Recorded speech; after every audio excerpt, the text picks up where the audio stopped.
18e, il n'y avait rien.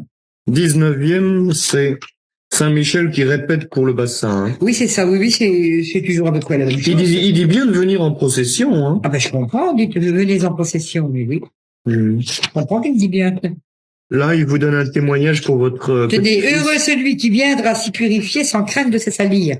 À la page 33. Oui. Autrement dit, on est purifié en se lavant de cette eau boueuse. Ça, c'est une eau boueuse. Et c'est dit, après, c'est dit aussi, car cette eau n'est pas une source, c'est une eau qui sort de terre, vous voyez. Mais ça, on pourra le faire que quand la croix sera faite, en fait, parce qu'il paraît qu'il est rebouché le bassin, là. Justement, il est rebouché, il aurait même pas eu...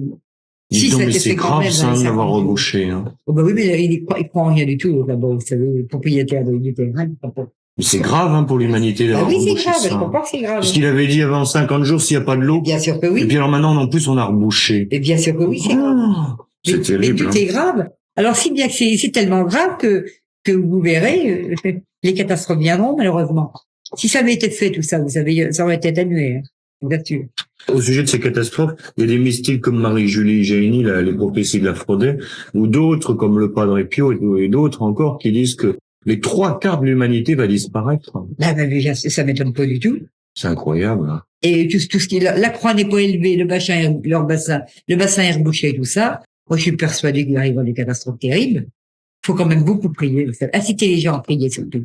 Parce que les dernières paroles, prier, faites pénitence. Moi, ce qui m'a beaucoup plu au sujet de la prière, c'est ce que vous dites au début, tout à fait au début. Maintenant, je le lis à la fin des conférences. Quand vous dites, tout est transformé si on offre tout à Dieu chaque matin par amour pour lui. C'est merveilleux, ces paroles. C'est vraiment des paroles pour la prière extraordinaires, hein, qui a donné sa vie pour chacun. C'est pas des paroles humaines, ça. Ah oui, absolument. Ça joue bien. Hein. Ça, bon. Le Christ est bien vivant. Tous les jours, je vis cette résurrection. Ne laissez jamais une journée passer sans prier, sans penser à Jésus, à tous ceux qui souffrent et qui pleurent. La prière nous unit à Dieu et nous donne la joie spirituelle que tout bien matériel ne peut remplacer. C'est formidable tout ça. Hein. C'est la vérité, ça. Ni la science, ni la sagesse humaine, ni les belles paroles que l'on peut vous dire ne peuvent ouvrir le cœur d'un incroyant à Dieu.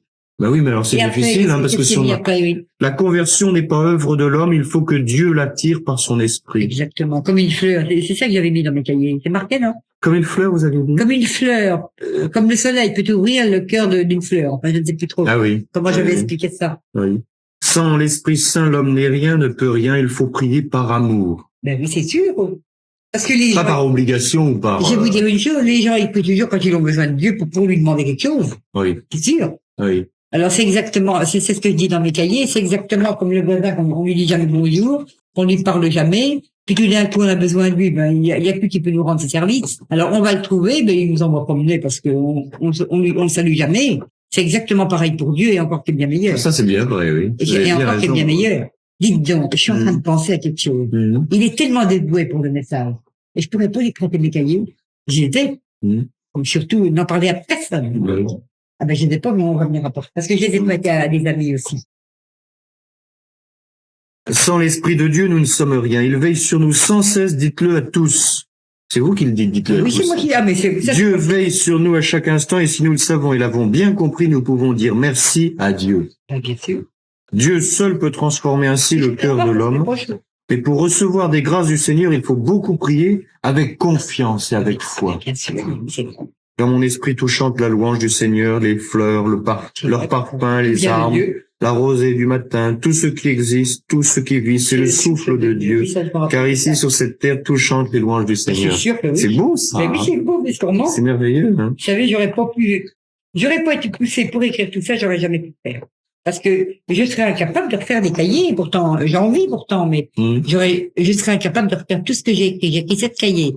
La première fois, c'était donc la conversion. Je croyais que c'était unique, c'était tout. Remarquez que pour moi, la conversion était, je me demande si c'était pas encore plus beau même, la présence de Jésus dans l'hostie consacrée, encore plus beau que les visions que j'ai eues après. Pourtant, c'était beau les visions, mais la conversion était aussi belle en tout cas, parce que ça m'a ébloui spirituellement. Et alors les visions aussi, bien sûr, mais c'était merveilleux la conversion. La conversion. Oui. Alors j'ai fait tout un cahier sur la conversion, tout un cahier sur la croix que j'ai vu la première fois. Je pensais l'avoir qu'une fois, puisque je l'ai revu que 7 mois après. Et puis alors après, j'ai continué des cahiers comme ça. Ça, c'est la 20e. Alors c'est le petit David.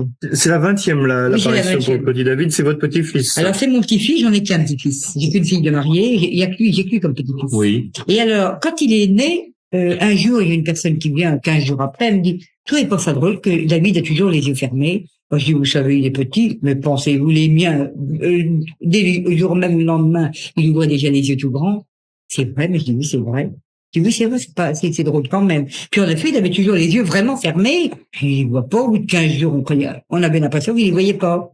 Et alors, elle a emmené un docteur qui a dit, « Ben, on sait pas ce qu'il a, c'est les muscles, sans doute. » Et la belle Orsay m'a dit, je suis certain que c'est la paralysie des muscles qu'il a des paupières. Et c'était ça. Il s'était pas trompé. Parce que souvent, il y a des choses, des paralysies comme ça dans les choses d'église, comme dans les choses que Dieu permet. La paralysie des muscles des paupières. D'abord, vous ne connaissez pas, tenez, on a une photo de lui. Là, il avait déjà 2 ans. On voit bien, et il ouvre un petit peu mieux, là, déjà. Voilà, et maintenant, il arrive à voir, maintenant. Eh ben, c'est-à-dire que sa mère, il avait 5 ans, elle l'a fait opérer les 2 yeux, pour soulever les paupières seulement, quoi, pour les soulever les paupières. Et il était question qu'on l'opère encore une fois. Il a les yeux un peu plus ouverts. Il était question qu'on l'opère encore une fois, mais le docteur, l'oculiste hésite, parce que comme il cligne jamais des yeux comme nous, il peut pas, il a une paralysie.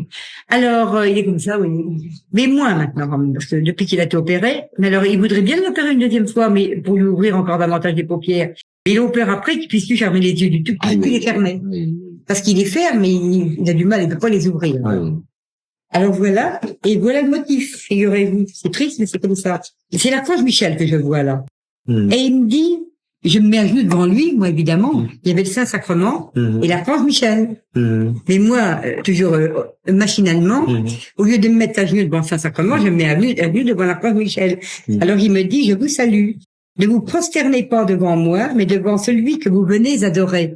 Et je me suis retiré de l'archange Michel pour me mettre devant le Saint-Sacrement. Parce que le Christ était là, alors évidemment.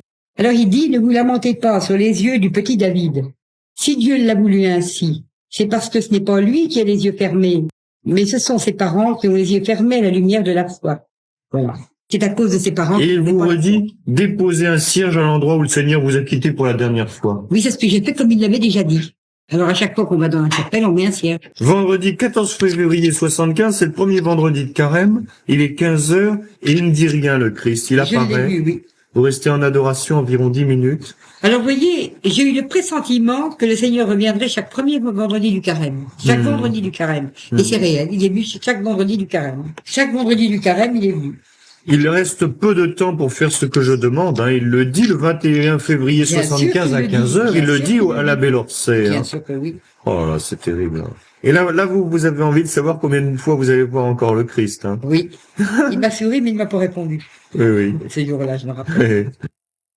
Et dans la 24e, que ceux qui ont la charge de faire élever la croix glorieuse ne soient pas aveugles, car il n'y aura pas d'autre signe que celui de cette prophète qui est appelée des ténèbres à la lumière. Oui. Parce qu'ils veulent tous des signes, hein. Et ils veulent tous des signes. Mais justement, vous savez ce que la belle Orsay m'a dit là-dessus aussi? Non. Dans l'évangile, il paraît que c'est mis qu'à la fin des temps, il y aura des faux prophètes qui viendront, qui feront des prodiges extraordinaires. Oui. Par un tas de choses, des prodiges. La belle Orsay m'a dit, donc, vous n'êtes pas une fausse prophète, parce qu'il n'y a pas de prodige à Désolé. Puisque il y aura même pas de signe. Alors donc, il m'a dit, donc, vous n'êtes pas une fausse prophète, madame, il m'a dit.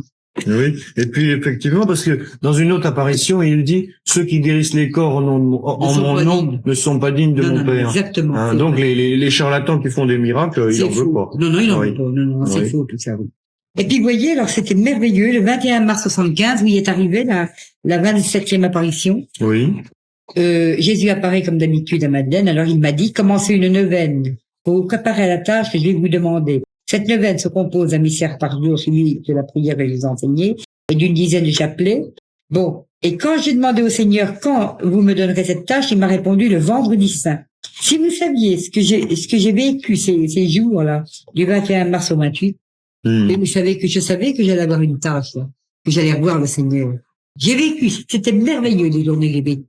À la pensée que j'allais revoir le Seigneur le 28 mars, c'était merveilleux pour moi.